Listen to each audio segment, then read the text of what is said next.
Ambassador Kethvar stared at the primitive blue world through the observation deck of his flagship. The planet hung in space like a dirty marble, covered in chaotic weather patterns and scarred by what the locals called continents. It was hard to believe that this backwater world would be the solution to their greatest crisis. "Ambassador, the preliminary scans are complete," his aide, Yelnara, announced with barely concealed disgust. "The dominant species shows promise, but they are even more barbaric than our initial reports suggested."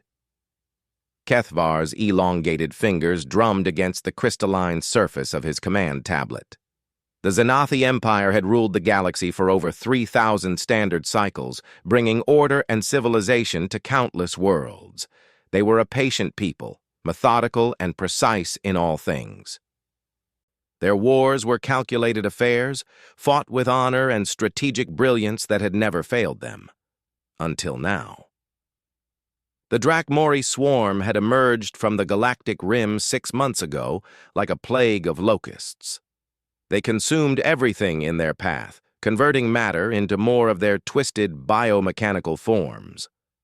Worse still, they seemed to learn and adapt from every encounter. The Xanathi's traditional tactics, refined over millennia, had proven useless against an enemy that grew stronger with each battle. "Show me the combat footage again," Kethvar commanded. The holographic display flickered to life, showing scenes that still made his stomach turn. Humans, the native species of this world, engaged in what they called warfare, but this was not the dignified combat of civilized species. These creatures threw themselves at each other with a savagery that defied logic. They used primitive chemical explosives, solid projectile weapons, and worst of all, they seemed to enjoy it. In one particularly disturbing clip, a human soldier continued fighting even after sustaining injuries that would have incapacitated any Xanathi. The creature actually laughed while bleeding from multiple wounds, charging at enemies with nothing but a sharpened piece of metal. "Disgusting," Yelnara muttered. "They fight like animals." "Perhaps," Kethvar replied thoughtfully. "But notice something else. Look at their casualty ratios." The aide reluctantly examined the data. Her eyes widened as she processed the numbers. In conflict after conflict, humans achieved victory despite being outnumbered, outgunned, or both. They won through sheer, bloody-minded determination and tactics that no sane species would attempt. "They sacrifice themselves willingly," she observed with horror. "They throw their lives away without consideration for strategic value. Or perhaps they understand something about war that we have forgotten," Kethvar said quietly. "The Drakmori adapt to logical tactics, predictable strategies. But what if we gave them something completely unpredictable?" The communication array chimed, indicating an incoming priority message. General Thaxmore's weathered face appeared on the screen, his usually composed demeanor cracking under strain. "Ambassador, I need those reinforcements now. The swarm has broken through the Kepler defense line. We estimate 2 weeks before they reach the core worlds." Kethvar felt his stomach drop.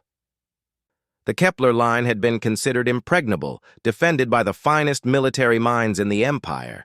If it had fallen, then conventional warfare was truly useless against the swarm. "General, I am about to transmit coordinates for immediate evacuation of all military assets to Rally Point Theta," Kethvar said. "We are implementing Protocol 7. The general's eyes widened in shock. Protocol 7 was the use of primitive auxiliary forces in combat roles. It had never been used in the Empire's history because the very idea was considered barbaric and beneath their dignity. "Sir, with respect, recruiting primitives is madness. They lack the discipline, the technology, the basic understanding of modern warfare." "Perhaps that is exactly what we need," Kethvar replied. "Schedule the first contact with their leadership. We go to the surface immediately." 6 hours later, Kethvar stood in what the humans called the United Nations building. The architecture was crude but functional, much like everything else on this planet. Representatives from various human factions sat around a circular table, their faces showing a mixture of suspicion and barely contained excitement. The human designated as Secretary General Chen was a small, elderly female who seemed to radiate a quiet authority that reminded Kethvar of his own grandmother. She studied him with intelligent eyes that missed nothing. "Ambassador Kethvar," she began in their primitive but expressive language, "your message was quite dramatic. An alien empire needs Earth's help to fight an even more dangerous alien threat. It sounds like something from our entertainment media." "I assure you, Secretary General, the threat is very real," Kethvar replied through his translation device. "The Drakmori swarm has consumed 17 star systems in the past 6 months. If they are not stopped, they will eventually reach your world as well." A younger human male, introduced as General Morrison from something called NATO, leaned forward aggressively. "So you're asking us to fight your war for you? Why should we care about what happens to the rest of the galaxy?" Before Kethvar could respond, another human spoke up. This one was introduced as Admiral Zhang from the Chinese military. "More importantly, what can we possibly offer against an enemy that has defeated your advanced civilization?" Kethvar had anticipated this question. He activated a small holographic projector, showing images of Drakmori bioships tearing through Xanathi fleets with contemptuous ease. "The swarm adapts to logical, predictable tactics. Our strategies are based on 3,000 years of military science, refined and perfected. But the Drakmori learn from each engagement and develop counters. We need something they cannot predict or adapt to." "Chaos," Secretary General Chen said quietly. "You need chaos." "Precisely. Your species has a talent for creative solutions to problems. Your military history shows a pattern of achieving victory through unconventional methods." General Morrison laughed, but it was not a pleasant sound. "Unconventional? Lady, we've been killing each other in new and interesting ways for thousands of years. We've gotten pretty good at it." Admiral Zhang pulled up data on his tablet. "If we agree to this, what do we get in return? Technology? Resources?" "Survival," Kethvar said simply. "But also access to galactic civilization, star travel, advanced medicine, technologies beyond your current imagination." The room fell silent as the humans exchanged glances. Kethvar could sense the excitement building among them. These creatures actually wanted to fight. They saw opportunity where any civilized species would see only danger. "We'll need to see the enemy firsthand," Secretary General Chen said finally. "Our generals will want to study their tactics, their capabilities." "That can be arranged. We have battlefield recordings, captured specimens for analysis." "Not recordings," General Morrison interrupted. "We want to see them in action. Take us to the front lines." Kethvar felt a chill run down his spine. In 3,000 years of Xanathi civilization, no leader had ever requested to personally observe combat operations. It was considered beneath the dignity of command staff. That is, highly irregular. The danger would be extreme. "Danger is our business," Admiral Zhang replied with something that might have been a smile. "When do we leave?" 3 days later, Kethvar found himself aboard a stealth reconnaissance ship heading toward the Kepler system. The human delegation consisted of military leaders from their various nations, each one more eager than the last to see actual combat against alien enemies. As they approached the battlefield, the scope of the disaster became clear. Debris from hundreds of Xanathi ships drifted in space like a metal graveyard. In the distance, the Drakmori bioships moved with predatory grace, hunting down the last few survivors. "Jesus Christ," whispered one of the humans, a general named Petrov. "How many ships did you lose?" "The entire 7th Fleet," Kethvar replied quietly. "Over 200 vessels and their crews." Instead of the horror he expected, he saw calculation in the human faces. They were already analyzing the battle, looking for weaknesses and opportunities. Their ships are biological, observed Dr. Sarah Martinez, a xenobiologist who had insisted on joining the mission. That means they need to eat, need resources to maintain themselves. "Show us one of those captured specimens," General Morrison demanded. In the ship's containment facility, they observed a Drakmori warrior through reinforced barriers. The creature was a nightmare fusion of organic tissue and mechanical components, standing nearly 3 meters tall and radiating malevolent intelligence. "Impressive," Admiral Zhang commented, studying the creature like he might examine a new tank design. "But look at the integration points between bio and mechanical components. Stress fractures along the connection interfaces. You see weakness where our scientists see only perfection," Yelnara said with amazement. "We see an enemy," General Petrov corrected. "Every enemy has weaknesses. You just need to know where to look." The ship's sensors suddenly screamed warnings. 3 Drakmori scouts had detected them and were closing fast. The pilot began evasive maneuvers, but everyone knew they would not escape. "Can we fight them?" General Morrison asked eagerly. "Absolutely not," Kethvar replied. "This is a reconnaissance vessel, not a warship." "Then we run?" "We attempt to escape, yes." But the humans were no longer listening to him. Dr. Martinez was examining the ship's scanner readings with intense focus. General Petrov was studying the tactical display, muttering to himself in what sounded like Russian curse words. "Their pursuit pattern is predictable," Admiral Zhang observed. "They're herding us toward the asteroid field. Classic predator behavior." "Which means they don't expect prey to fight back," General Morrison added with growing excitement. "We are not fighting 3 Drakmori scouts with a reconnaissance ship," Kethvar said firmly. "Why not?" asked Secretary General Chen. "What's the worst that could happen?" Kethvar stared at her in disbelief. The worst that could happen was death, destruction, and the complete failure of his mission. But looking at these humans, he realized something that chilled him to his core. They weren't afraid. They were looking forward to this. "Pilot!" General Morrison called out in broken Xanathi. "You have weapons on this ship?" "Mining lasers only," the pilot replied nervously. "Not designed for combat." "Perfect. Take us into that asteroid field. We're going to teach these things about human tactics." "This is madness," Yelnara whispered. But as Kethvar watched the humans take over his ship's bridge with casual efficiency, he began to wonder if madness might be exactly what the galaxy needed. The reconnaissance ship dove into the asteroid field with the Drakmori scouts in pursuit. What happened next would become the stuff of legend in both Xanathi and human military academies, but that was still to come. For now, Kethvar could only watch in fascination and growing horror as the humans began to demonstrate exactly why his empire might have made the greatest mistake in galactic history.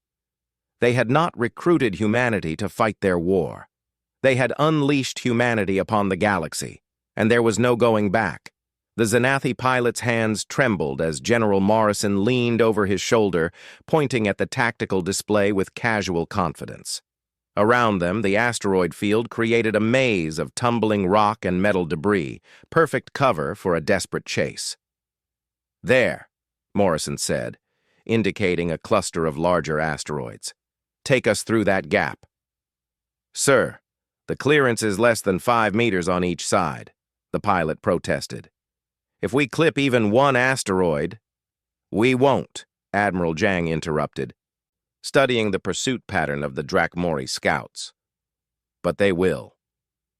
Kethvar watched in amazement as the human leaders worked together with perfect coordination despite representing different nations that were supposedly rivals. Dr. Martinez continued analyzing the bioship scanner readings, while Secretary General Chen calmly directed questions to the ship's crew about their vessel's capabilities. "Mining lasers can be overcharged, yes?" Chen asked the engineer. "In theory, but the power conduits would burn out after a few shots," came the nervous reply. "How many shots exactly?" perhaps 6 or 7 before catastrophic failure. Chen smiled, and Kethvar felt a chill of premonition. That should be more than enough. The first scout ship rounded a massive asteroid and immediately opened fire with bioplasma weapons that could cut through Xanathi armor like paper. But the reconnaissance ship was no longer where the Drakmori expected it to be. General Petrov had convinced the pilot to use the asteroid's rotation to slingshot around its backside, emerging at an angle no Xanathi commander would ever attempt. The maneuver put tremendous stress on the ship's structural integrity, but it worked. "Now!" Morrison shouted. The overcharged mining laser struck the scout ship's biomechanical hull at point-blank range. The beam was never designed for combat, but focused into a tight beam and overloaded with 3 times normal power, it punched through alien armor like a hot knife through butter. The Drakmori scout convulsed as its biological components died, systems failing in cascade as the creature ship lost coordination between its organic and mechanical parts. "One down," Admiral Zhang announced with satisfaction. 2 to go." "Impossible," Yelnara breathed. "No one has ever killed a Drakmori scout ship with mining equipment." "That's because no one ever tried," Dr. Martinez said, downloading scanner data from the successful attack. "Look at this. Their bio-armor is incredibly strong against conventional energy weapons because it's designed to absorb and redistribute the energy through living tissue. But overloaded mining lasers create a different frequency signature. The tissue can't adapt fast enough." The remaining 2 scouts were now hunting them through the asteroid field, but their approach had changed. Instead of the confident pack-hunting behavior they had displayed before, they moved with caution, trying to understand what had just happened to their companion. "They're confused," General Morrison observed with predatory satisfaction. "Good. Confused enemies make mistakes." The second scout attempted to flush them out by destroying several asteroids, creating a debris field that would force them into the open. It was a logical tactic that would have worked against any Xanathi ship. But the humans were not flying a Xanathi ship anymore. They were flying a human ship that happened to look like a Xanathi reconnaissance vessel. "Take us into the debris field," Secretary General Chen ordered calmly. "That is suicide," the pilot protested. "We cannot navigate through that chaos." "Sure we can," General Petrov said, taking over the navigation controls. "My grandfather flew through German flak fields in World War II. This is just flak in 3 dimensions." What followed defied every principle of space combat doctrine. The reconnaissance ship dove into a cloud of spinning metal fragments, using micro-adjustments and split-second timing to thread between chunks of debris that would have shredded any normal vessel. But Petrov wasn't flying like a normal pilot. He was flying like a human pilot, using intuition and reflexes that 3,000 years of Xanathi military science had never accounted for. The second scout ship followed them into the debris field, confident that its superior reflexes and biomechanical construction would allow it to catch the primitive vessel easily. It was wrong. Halfway through the debris field, Admiral Zhang triggered a sequence he had programmed into the ship's mining equipment. Instead of overcharging the laser, they used the mining charges designed for breaking up asteroids. The explosions weren't powerful enough to damage the scout ship directly, but they didn't need to be. They destabilized the largest debris fragments, sending them tumbling into new collision patterns. The Drakmori scout, following a logical pursuit path based on its calculations of the debris field's movement, found itself suddenly surrounded by chunks of metal that hadn't been there moments before. The bioship tried to adapt, firing its plasma weapons to clear a path. But the humans had anticipated this. Dr. Martinez had calculated that the plasma weapons would superheat the metal debris, creating an expanding cloud of molten particles that would interfere with the scout's biological sensors. Blinded and disoriented, the scout ship clipped a tumbling asteroid and began to spin out of control. Before it could recover, the reconnaissance ship emerged from behind a larger debris fragment and fired its overcharged mining laser directly into the scout's sensor cluster. "Two down," Morrison announced. "Where's the third one?"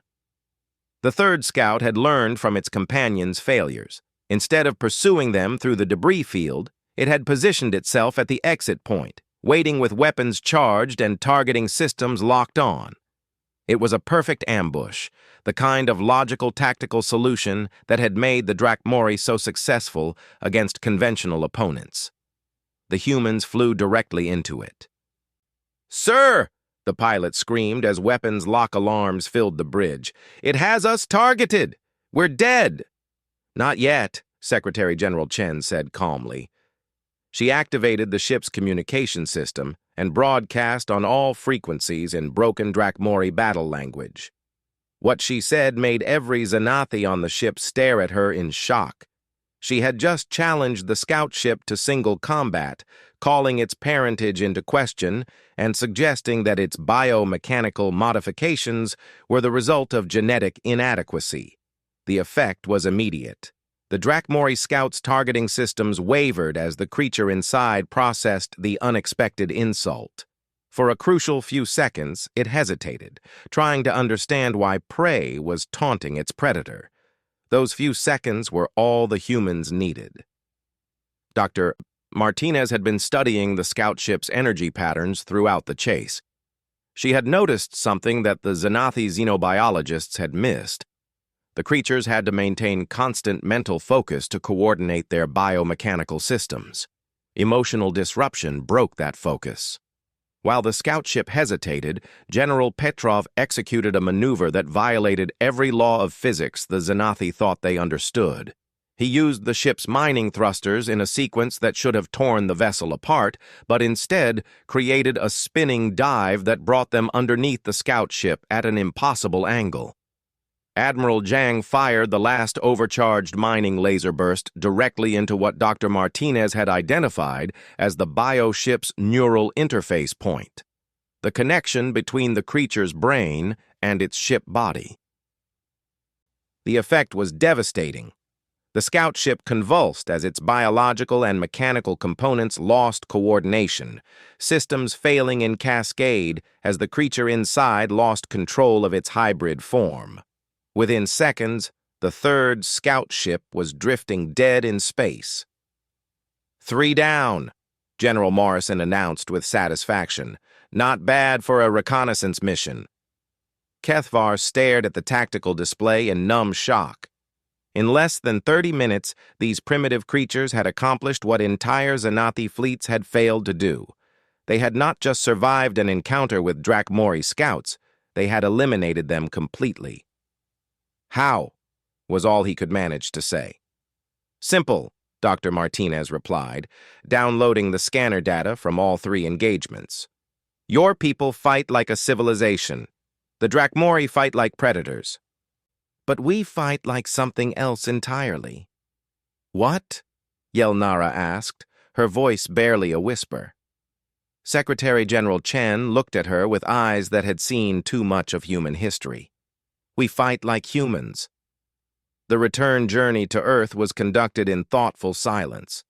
The human delegation spent their time analyzing every aspect of the encounter, building tactical databases and discussing strategies with an enthusiasm that unnerved their Xanathi hosts. But what truly frightened Kethvar was overhearing a conversation between Admiral Zhang and General Morrison 3 hours after the battle. "The scout ships were just reconnaissance units," Zhang was saying, "essentially unarmed civilians compared to their main battle units." "I know," Morrison replied, "which means we need to scale up our approach significantly." "What did you have in mind?" Morrison smiled, and Kethvar felt his stomach drop. "Everything." When they returned to Earth, the human response exceeded every expectation. Instead of the careful, measured military buildup that Xanathi doctrine demanded, humanity mobilized with frightening speed and enthusiasm. Within 72 hours, every major nation on Earth had begun converting their military industries to anti-Drakmori specifications. But they weren't just building weapons. They were building human weapons. Dr. Martinez led a team that reverse-engineered captured Drac Mori biotechnology, but instead of trying to replicate it, they found ways to disrupt it. Chemical weapons designed to interfere with biomechanical integration. Electromagnetic pulses calibrated to scramble neural interfaces. Kinetic weapons that exploited structural weaknesses in hybrid armor. General Morrison established training programs that taught human tactics to volunteer Xanathi officers. Most of them suffered nervous breakdowns within the first week. Admiral Zhang began designing spacecraft that operated on human principles rather than Xanathi engineering doctrine. Ships that were harder to predict, harder to counter, and designed to be operated by crews who thrived on chaos rather than order. But it was Secretary General Chen's contribution that truly terrified Kethvar. She established something called the Human War College, where Earth's best strategic minds gathered to study every aspect of galactic warfare. Their goal was not to understand how civilized species fought wars. Their goal was to understand how to win them. Within a month, the first human expeditionary force departed for the front lines. 500 volunteers from every nation on Earth, equipped with weapons and tactics that had never been seen in galactic history. Kethvar accompanied them, no longer as their recruiter but as their liaison. He watched human soldiers practice boarding actions that involved deliberately detonating their own ships to disable enemy vessels. He observed pilots training for kamikaze runs against bioships using captured Drac Mori technology to turn the enemy's own weapons against them. Most disturbing of all, he saw human Marines training for something they called pest control. Close-quarters combat against Drac Mori warriors using nothing but primitive kinetic weapons and what they cheerfully referred to as attitude adjustment tools. "Ambassador," Yelnara said during the voyage to the front lines, "I believe we may have made an error." "How so?" "We recruited them to fight our war against the Drac Mori," she said quietly. "But I don't think they understand that distinction." Kethvar looked out at the human soldiers preparing their equipment with barely controlled excitement. They sang songs while cleaning weapons that could kill Drac Mori warriors. They laughed while discussing tactics that would have horrified civilized military minds. They were not preparing to fight in a Xanathi war against the Drac Mori. They were preparing to fight a human war against everything that threatened their new place in the galaxy. "No," Kethvar said finally. "I don't think they do understand that distinction. And I'm beginning to fear that was the point." As the human expeditionary force approached its first real combat deployment, sensors detected massive Drac Mori fleet movements throughout the sector. The swarm was preparing for what their strategic minds believed would be another easy victory against primitive auxiliaries. They had no idea what was coming for them. Neither did the rest of the galaxy. The Battle of Proxima Drift began exactly as every military strategist in the galaxy expected it would end, with the complete annihilation of the primitive human forces. Hive Queen Zix Thara commanded the Drac Mori assault fleet from her massive bio-dreadnought, a living ship the size of a moon that pulsed with malevolent intelligence. Around her, 300 lesser bioships moved in perfect coordination, their hybrid crews linked through neural interfaces that allowed for instantaneous tactical adaptation. The humans had brought 50 ships.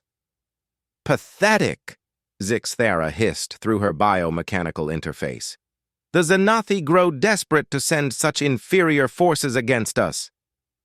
Her tactical coordinator, a creature whose name translated roughly to Death Singer, agreed with obvious contempt. "These primitives cannot even maintain proper formation. Look how they scatter across the battlefield like frightened insects." What they were observing was not fear, but something far more dangerous. The human fleet was not scattering randomly. They were implementing a strategy called controlled chaos that no civilized military mind could comprehend.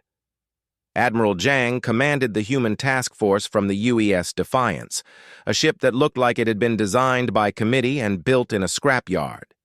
It mounted weapons that violated every engineering principle the Xanathi had taught them, powered by reactors that should have been impossible to contain, and operated by a crew that treated imminent death as a minor inconvenience. "All ships, this is Defiance Actual," Zhang's voice crackled across the communication network. "Remember, we're not here to fight their war. We're here to teach them ours." The Drakmori fleet moved forward in perfect formation, bioships adapting their approach as they analyzed human weapon signatures and movement patterns. It was exactly what they had done to destroy countless Xanathi fleets. But the humans were not the Xanathi. Captain Sarah Reyes of the UES Berserker had been a fighter pilot before the alien recruitment. She understood something about combat that no amount of tactical analysis could teach. Sometimes the only way to win was to do something so insane that the enemy couldn't possibly prepare for it. "All fighters, implement Murphy Protocol," she announced calmly. Across the human fleet, fighter craft began launching from their carriers, but instead of forming protective screens or attack formations, they simply accelerated directly at the bioships while broadcasting human music at maximum volume. The Drakmori tactical computers tried to analyze the fighter attack, looking for patterns they could counter. Instead, they detected what appeared to be random noise, something humans called heavy metal music, mixed with transmissions that made no tactical sense. "This is Captain Williams of the Screaming Eagle," came one transmission. "Today is a good day to die, you ugly sons of bitches." "Yankee Doodle 3 here," reported another pilot.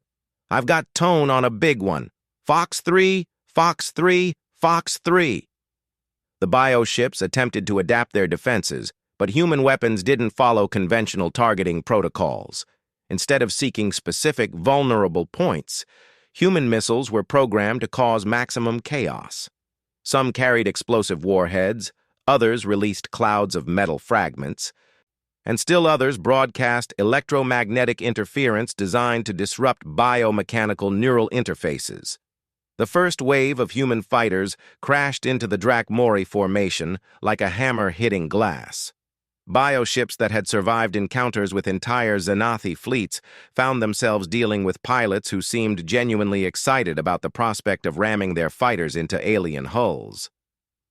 "Impossible," Deathsinger reported to Hive Queen Zixathara. "They are intentionally destroying their own craft to damage ours. This is not warfare. This is suicide." "Then adapt our defenses accordingly," Zixathara commanded. "If they wish to die, accommodate them." But the human fighters were just the opening move. As the Drakmori fleet reconfigured to deal with the apparent suicide attacks, the main human battle line revealed its true nature. Admiral Zhang's ships were not built according to any recognizable design philosophy. They were asymmetrical, heavily armed, and equipped with weapons that seemed to have been improvised from industrial equipment. Worst of all, they were operated by crews who treated military doctrine as a set of suggestions rather than immutable laws. The UES Defiance opened fire first, using what human engineers called a relativistic shotgun, a magnetic launcher that fired thousands of small projectiles at significant fractions of light speed. The weapon violated several laws of physics that Xanathi science considered fundamental, but it worked with devastating effectiveness. The projectiles punched through bioship armor like bullets through tissue paper. More importantly, they caused system failures throughout the biomechanical interfaces that kept the hybrid ships functioning. "Return fire!" Zixathara commanded. The bioships unleashed their plasma weapons, beams of superheated matter that could cut through any known armor. They struck human ships with perfect accuracy and devastating power, and accomplished almost nothing. "Admiral, the Berserker reports moderate damage to forward sections," came a calm report from Zhang's communication officer. "Captain Reyes says the crew is using the hull breach as an impromptu firing port." Human ships were not built to survive damage. They were built to function while damaged. Instead of trying to avoid destruction, human engineers had designed their vessels to keep fighting even after sustaining hits that would disable any civilized warship. The UES Normandy took a direct hit from a bio-dreadnought's main weapon that vaporized her entire forward section. Instead of withdrawing or attempting damage control, Captain Martinez ordered the surviving crew to ram the attacking bioship while firing everything they had. "For Earth!" she screamed over the communication network as her ship disintegrated around her. The Normandy's death took 3 bioships with her, their neural interfaces overloading as they tried to process the sheer vindictive fury of a human crew that refused to die quietly. "This is not warfare," Deathsinger reported with something approaching panic. "They fight like infected animals, spreading madness to everything they touch." Zixthera studied the tactical display with growing unease. Her forces were winning. Human ships were being destroyed faster than they could possibly replace them. But somehow, the human fleet was still fighting with undiminished ferocity. If anything, they seemed to be getting more aggressive as their losses mounted. "Hive Queen," her sensor coordinator reported, "we are detecting massive energy signatures approaching from the edge of the system." The second wave of human ships arrived exactly on schedule. But these were not the improvised warships of the first wave. These were purpose-built Drakmori killers, designed using intelligence gathered from captured bioships and operated by crews who had spent weeks studying recordings of the enemy. Commander Jackson Price had been a submarine captain before the war. He understood something about stealth and patience that translated perfectly to 3-dimensional combat. His ship, the UES Predator, had been designed to hunt bioships using their own biological functions against them. "All ships, implement JAWS protocol," Price announced calmly. The second-wave human fleet simply vanished. Stealth technology was not unknown to the Drakmori, but human stealth worked on different principles. Instead of hiding from sensors, human ships broadcast false sensor signatures while masking their true emissions in ways that confused biomechanical detection systems. Bioships that had evolved to hunt by sensing electrical signatures and thermal patterns found themselves surrounded by ghosts, sensor contacts that appeared and disappeared without warning, weapons fire that seemed to come from empty space. And worst of all, human voices broadcasting tactical chatter on frequencies that interfered with neural interfaces. "Ghost Rider 3, I have multiple contacts bearing 270. Request permission to engage." "Negative, Ghost Rider. The pattern is full. Switch to guns and clean house." The bioships fired at phantom targets while real human vessels maneuvered for killing shots. When they finally revealed themselves, it was to unleash weapons specifically designed to exploit Drakmori biological vulnerabilities. Dr. Martinez's research team had spent months developing what they cheerfully called alien poison, chemical agents that disrupted biomechanical integration without harming purely mechanical or organic systems. Human ships fired missiles that released clouds of the substance, turning the elegant bioships into confused, dying creatures that could no longer coordinate their hybrid nature. "Fall back!"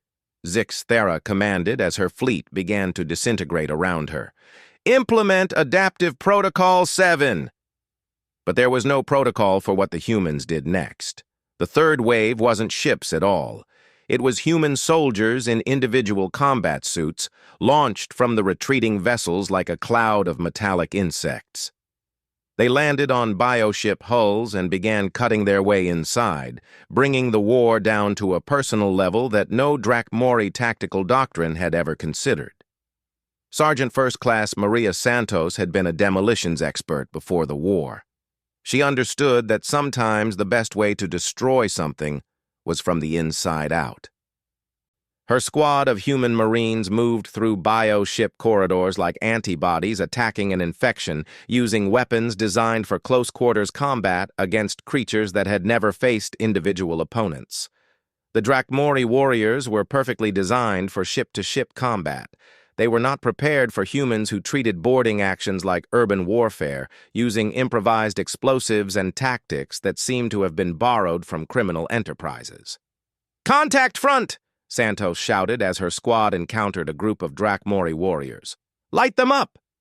Human weapons fired solid projectiles instead of energy beams, creating kinetic impacts that disrupted biomechanical coordination.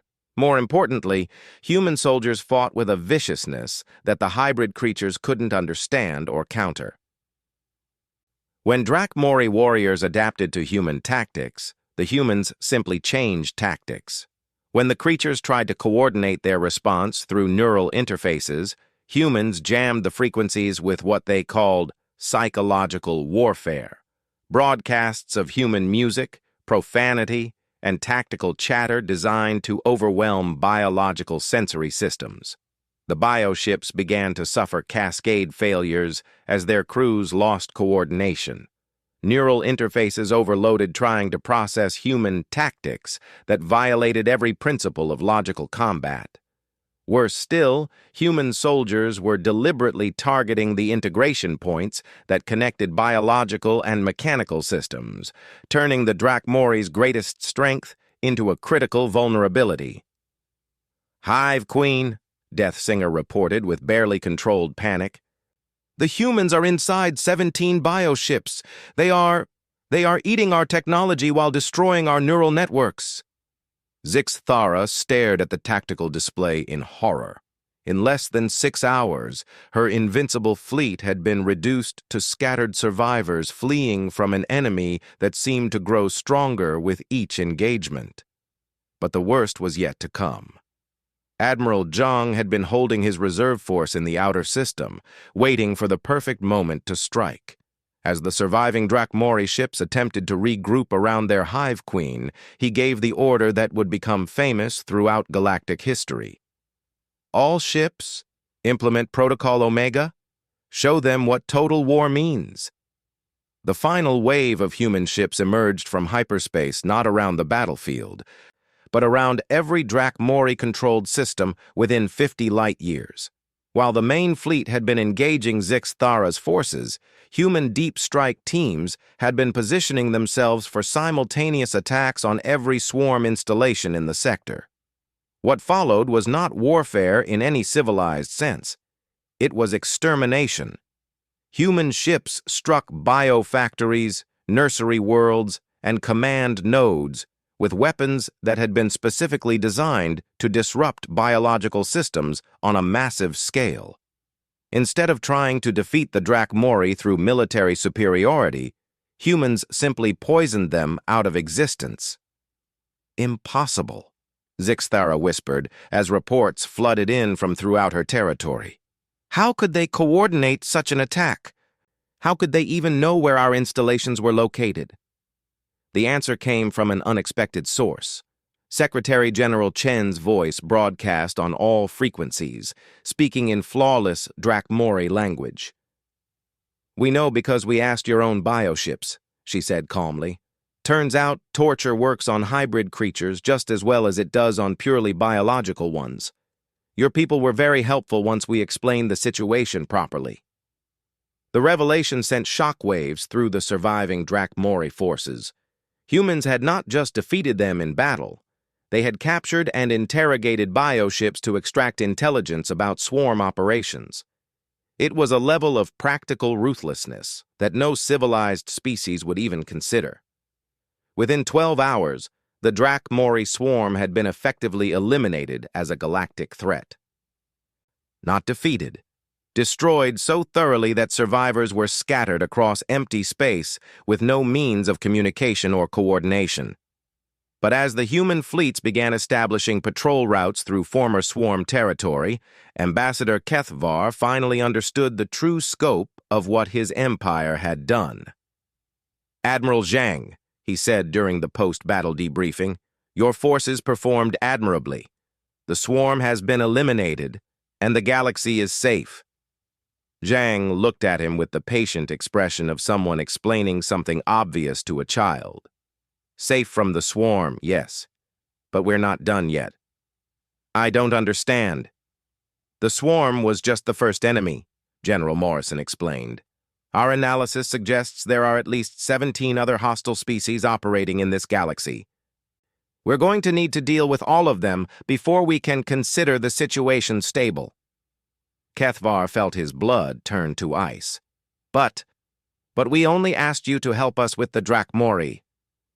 Secretary General Chen smiled with the same expression she had worn while coordinating the extermination of an entire species. You asked us to help you with your war, Ambassador, but you never asked us to stop fighting once we won. As human fleets spread out across the galaxy, establishing security zones around every inhabited system, Kethvar realized the true magnitude of his empire's mistake. They had not recruited an auxiliary force to help them fight their war. They had introduced a species of professional warriors to a galaxy that had forgotten what real warfare looked like. And now, for the first time in galactic history, every species in known space faced the same terrifying question. What did you do when the people you had hired to protect you decided that you needed protection from yourselves? The answer, as the galaxy would learn over the following decades, was simple. You adapted to human management, or you joined the Drakmori in extinction.